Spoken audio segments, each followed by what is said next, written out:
भगवन रिझेल रिझावेल कवन गुणमा से। भगवन रिझेल रिझावेल कवन गुणमा से। आज तलक लेके हो न जानल भगवन राउर नीति। आज तलक लेके हो न जानल भगवन राउर रीति। केकरा साथे बैर करीले केकरा साथे प्रीति। केकरा साथे बैर करीले केकरा साथे प्रीति। मोह नारद के छोड़ावेल कवन गुणवा से। मोह नारद के छोड़ावेल कवन गुणवा से। भगवन रिझेल रिझावेल कवन गुणवा से।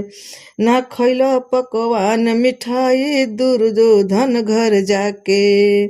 ना खैल पकवान मिठाई दुर्योधन घर जाके। सुख साग विदुर घर खैल सुख साग विदुर घर खैल। रुचि रुचि भोग लगा के स्वाद छिलके में तू पावेल कवन गुणवा से। स्वाद छिलके में तू पावेल कवन गुणवा से। भगवन रिझेल रिझावेल कवन गुणवा से।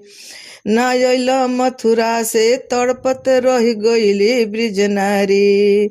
ना अइल मथुरा से तड़पत रह गईली ब्रिजनारी। बिन पनही के दौड़ल अइल बिन पनही के दौड़ल अइल। जब द्रौपदी पुकारली तू तो साड़ी के बढ़ावेल कवन गुणवा से। तू तो साड़ी के बढ़ावेल कवन गुणवा से।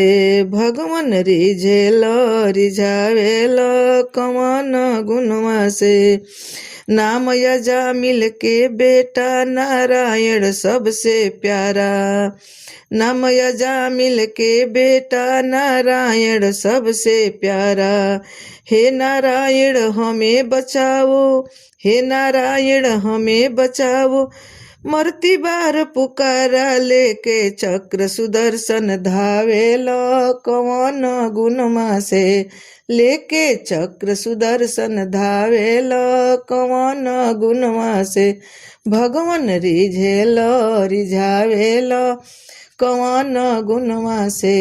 भगवन रिझेल रिझावेल कवन गुणवा से। भगवन रिझेल रिझावेल कवन गुणवा से। प्रणाम आ धन्यवाद ई वीडियो देखला खातिर। हमार काम यदि रउआ पसंद आवता तो हमार चैनल के जरूर सब्सक्राइब करी और संगे संगे नोटिफिकेशन वाला घंटियो दबा दी। हमार चैनल पर भोजपुरी लोकगीतन के सुनी आ आनंद ली। हम रोज एगो वीडियो के संगे हाजिर बनी। धन्यवाद।